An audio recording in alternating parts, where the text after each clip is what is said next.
Hello listener, this is Diwakar Tiwari and आज का session थोड़ा स्पेशल होने वाला है क्योंकि पहला ये हिंदी में है, दूसरा जो शख्सियत हमारे साथ जुड़ी हुई है उसकी वजह से। तो आज हमारे साथ जुड़े हुए हैं रघुवीर यादव। इनके बारे में कहा तो बहुत कुछ जा सकता है क्योंकि मेरे टर्म्स में इनका एक्सपीरियंस मेरी उम्र से दोगुना होगा। और बाकी वो खुद भी जिन्होंने पंचायत देखा होगा तो शायद वो प्रधान को जानते ही होंगे। इन्होंने वो रोल प्ले किया है। बाकी स्वागत है आपका रघुवीर जी। जी नमस्कार, शुक्रिया आपका कि आपने याद किया। आपका भी बहुत बहुत शुक्रिया आने का और ज्वाइन करने का। तो पहला सवाल मेरा जो था वो इस बात से, तो आपका एक टेली प्ले आ रहा है जी, जिसका नाम है बगिया बाचाराम की। बगिया बाचाराम। जी जी जी। तो इसमें ज्यादा अंदर जाने से पहले, अब दुनिया भर की बात हम बता दें प्ले के बारे में, उससे पहले जानना चाहते कि टेली प्ले और बाकी जो देखे जाने वाले माध्यम है इसमें फर्क क्या है? फर्क मेरे ख्याल से काफी फर्क है जी कि आप ये जो टेलीकास्ट इस तरह के प्ले ये रिकॉर्ड करके जिस हो जाते हैं तो इसमें प्रोग्रेस की गुंजाइश नहीं होती। समझ में कि हम स्टेज जब परफॉर्म करते हैं तो स्टेज पे करते हुए पर हर शो के बाद आप इम्प्रूव करते रहते हैं। यहाँ इम्प्रूवमेंट का कोई चांसेस नहीं होता, कोई बिल्कुल वहीं को वहीं रह जाते हैं। कि जो रिकॉर्ड हो गया तो रिकॉर्ड हो गया। और रिकॉर्ड हो जाने के बाद क्या होता है कि बहुत सारी टेक्निकल वो होती है कि उस वक्त कर दिया गया, किसी तरह नाटक हो गया, कैसे उसको एडिट किया और क्या किया।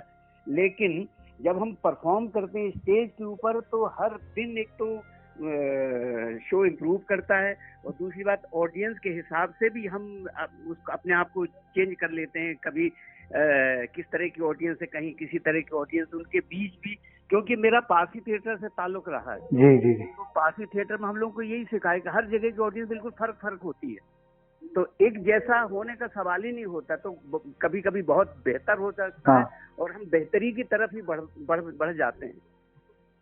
जी तो ये बहुत बड़ा फर्क है कि आप ये जो रिकॉर्ड करके और प्ले वो करना, ये बात जरूर है कि काफी लोगों तक पहुंच जाता है। ये बहुत बड़ा फायदा है कि बहुत सारे लोग देख लेते हैं।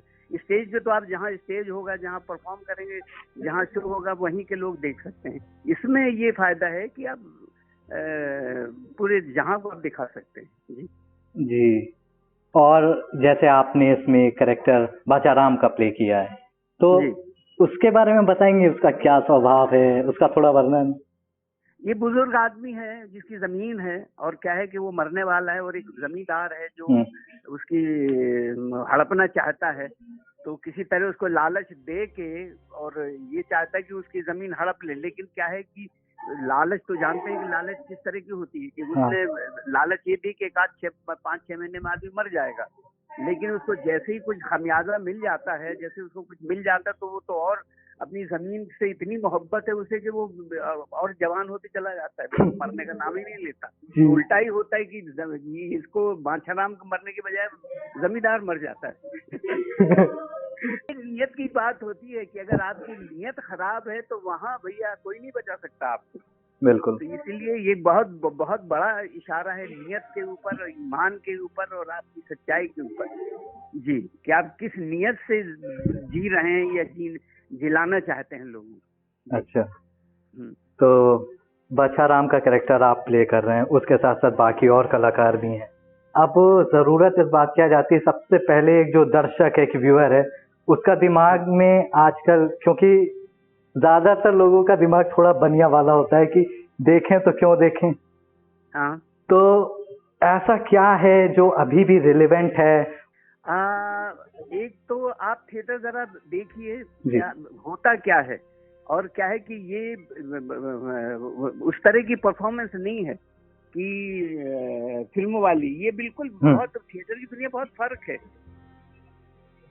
तो वो अगर आपको देखने मिल रहा है तो एक बार देखिए तो जरा क्या फर्क है।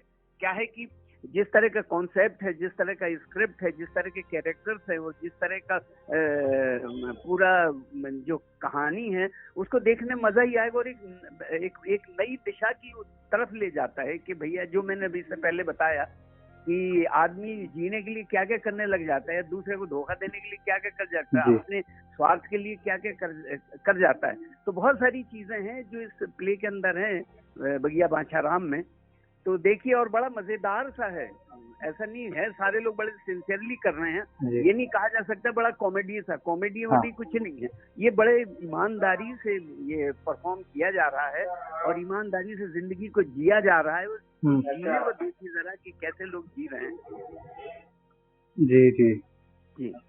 जब भी जैसे आपने अभी बताया कि थिएटर की एक परफॉर्मेंस और एक सिनेमा में अगर कोई परफॉर्म कर रहा है, उसमें जमीन आसमान का फर्क होगा जी।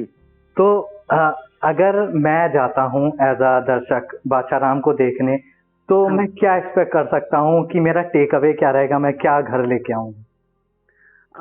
क्या घर लेके जाएं? आप देखिए वही घर ले जाएंगे आप पहले सोच के मत जाइए। जी जी। बहुत कुछ मिल जाएगा घर ले जाने के लिए। हाँ, और घर लेके ये जाएंगे कि आपने देखा है और दूसरों को दिखाने की नियत लेके जाएंगे कि और भी लोग देख लो, ये लेके जाएंगे। तो बाछाराम के बारे में तो बहुत बात हो गई, बाकी हम खुद चाहेंगे कि लिसनर्स खुद जाके देखें और एक्सपीरियंस करें कि है क्या। जी। तो थोड़ा हट के आपसे कुछ सवाल पूछते हैं आपके बारे में। तो जैसे आपकी जर्नी एक्टिंग की थी, उसमें आपने एज एन एक्टर इतने वक्त तक काम किया और अभी भी कर रहे हैं जी। तो हमारे जैसे जो जनरेशन है उसका थोड़ा सा इस चीज में वो कहते नहीं है कंफ्यूज हो जाना, भटक जाना, इंटरेस्ट लूज कर देना। तो कैसे इतने वक्त तक आपने एक निरंतर रूप से इसको मेंटेन रखा? एक्चुअली क्या है कि सबसे पहले फिर वही नियत की बात आती है कि आप करना क्या चाहते हैं, पहले वो अपने अंदर दृढ़ विश्वास पैदा करिए। मैं जब पार्थी थिएटर में था तो मुझे नहीं मालूम था एक्टर होता, मुझे एक्टर ये लगता है कि बस ये लाइंस बोल ली, ड्रामा कर दिया, वो एक्टर हो गया। बाद में मुझे समझ आया एक्टर होता क्या है। एक्टर की जिंदगी इतनी मजेदार जिंदगी है कि मैं बता नहीं सकता है। इस वजह से मैंने, क्योंकि एक्टर जो है उसको दुनिया का सब कुछ आना चाहिए, जितने भी कार्यकलाप हैं दुनिया में, जिससे दुनिया चल रही है, जैसे चलाई जा रही, सब कुछ आना चाहिए। तो ये सीखने का बड़ा मौका मिलता है इस पेशे में, जो जिसकी वजह से इस पेशे ने जो मुझे लालच दी वो ये दी कि भैया अगर दुनिया में सीखना है बहुत कुछ तो फिर एक्टर के पेशे में आ जाइए। मेरी तो ये नियत थी। फिर मुझे मजा भी आने लगा, क्योंकि हम अपनी जिंदगी तो जी लेते लेकिन और जिंदगी जीने का, एक ही जन्म में और जिंदगी जीने का जो मजा है वो थिएटर में, वो एक्टर की पेशे में ही आती है। तो अगर आप एक्टिंग के पेशे में आना चाहते हैं तो सबसे पहले तय करिए कि भैया जिनको आप सीखना बहुत पड़ेगा, हर कुछ सीखनी पड़ेगी। पहले ये नियत बना लीजिए कि जो कुछ है, म्यूजिक भी सीखना पड़ेगा, रिदम भी सीखना पड़ेगा, आपको इंस्ट्रूमेंट भी सीखना पड़ेगा, ना आए सुनना तो पड़ेगा, सुनना आना बड़ा जरूरी है। और बहुत सारी चीजें हैं जो अपने आप को संभालने के लिए जितनी चीजें जरूरत है, मतलब घर की सफाई भी बड़ा जरूरी है, खाना बनाना भी आपको आना चाहिए, बहुत जो जीने के लिए जो जरूरत है सब कुछ। और फिर ये तो है फिर बाहर के, क्योंकि आपको पता नहीं कब क्या करना पड़ जाए। जी। हाँ, तो आपको बैंक में काम करना भी आना चाहिए, आपको चौकीदारी करनी भी आनी चाहिए, आपको खाली भूखे पेट रहना भी आना चाहिए, आपको भरे पेट रहना भी आना चाहिए। भरे पेट में क्या होता है, खाली में क्या होता है, आपको तकलीफ क्या होती है, तकलीफ के एहसास क्या क्या होते हैं, बिल्कुल फर्क होते हैं। जी। आपकी उंगली कट जाए उसका एहसास बिल्कुल फर्क है। आपको कोई आपका बहुत करीब का मर जाए या कुछ छोड़ के चला जाए, उसके बिल्कुल तकलीफ में बिल्कुल फर्क होती है। तो ये जो बारीकियां हैं ये एक्टर को ही समझने की जरूरत होती है और उसी को समझ आती। तो ये सारी चीज है जिसकी वजह से मैं बड़ा लालची हो गया और फिर मुझसे थिएटर ना छूटा, ये एक्टर का पेशा ना छूटा और मुझे बड़ा मजा आता है। मैं अभी कुछ ना कुछ करता रहता हूँ, मैं खाली बैठ ही नहीं सकता। बड़ी अच्छी बात है। नहीं, बिल्कुल ये चीज हमें भी इंस्पायर करती है कि जब हम किसी चीज को कर रहे होते हैं और उसके बाद डगमगाने लगते हैं कि सोचते हैं इतना वक्त दे तो दिया, आधा साल 1 साल, फिर अब तो मूव कर लेना चाहिए, जो आज मूव ऑन का कल्चर है। जी जी।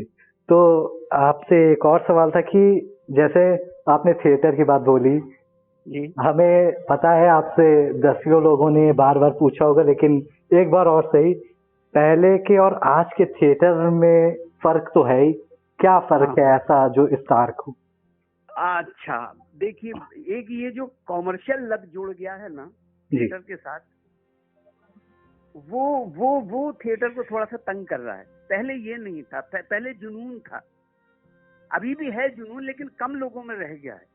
जो जुनून था, जो हम बगैर भूखे पेट रह के वो थिएटर और नाटक और ये सब किया करते थे, वो मजा कुछ और ही था। अब तो अगर उनको कुछ मिल नहीं रहा तो उठ के भाग के चले जाएंगे कि भैया यहाँ भूखे थोड़ी मरने आए। हम तो भूखे मर के थिएटर करने में पड़ा। मुझे 2 रुपए 50 पैसे मिलते थे जब मैं पासी थिएटर में था। मैं 6 साल बिल्कुल खाना बदोशों की तरह जिंदगी, और मेरे सबसे जिंदगी के सबसे बेहतर दिन वो थे जब मैं सीख रहा था और जगह जगह जाके हम थिएटर कर रहे थे। तो सबसे बेहतर दिन मेरे वो थे। जी जी। तो आखिरी सवाल जो मेरा था वो आपकी मर्जी हो तो बताइएगा, क्योंकि हमें नहीं पता ये प्लेटफॉर्म और इस कॉल पे ये अलाउ हो गया है नहीं। तो कुछ दिन पहले हमने जैसे पंचायत 3 का एक टीजर क्या कह लें, पोस्ट देखा था, तो आने के आसार हैं। तो एक्सपेक्टेशन तो बहुत ज्यादा है, हमारी भी है। तो आपको कैसा लगा काम करके एक बार फिर से उन्हीं लोगों के साथ? जी, पंचायत में काम करके मुझे बहुत अच्छा लगा, क्योंकि पंचायत बिल्कुल जमीन से जुड़ा हुआ सा सब्जेक्ट है, और मैं खुद बड़ा जमीन का जुड़ा हुआ आदमी। मुझे इस तरह के गांव कस्बों की जो कहानियां हैं, हमारा जो हिंदुस्तान है वही जी रहा है गांव कस्बों में और छोटी सी जगहों पे। जो हमारा हिंदुस्तान जाना जाता, वहाँ का जो कल्चर, वहाँ का जो म्यूजिक, वहाँ के जो लोग, वहाँ की जो सारी चीजें, तो इस बात से मुझे वहाँ की जो लैंग्वेज है, वहाँ का जो मोहब्बत है, वहाँ की जो नफरत है, नफरत भी मोहब्बत की तरह लगती है। वहाँ कोई विलेन होते ही नहीं है, वहाँ कोई दुश्मन होते ही नहीं है।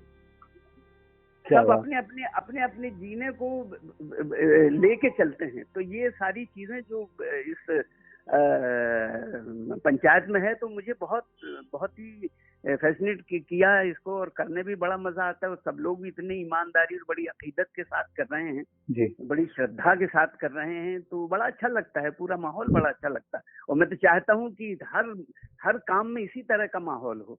बिल्कुल जी। बस जनाब, हमारी फेरिस्त समाप्त होती है। बाकी बहुत बहुत शुक्रिया। चलिए, बहुत बहुत शुक्रिया।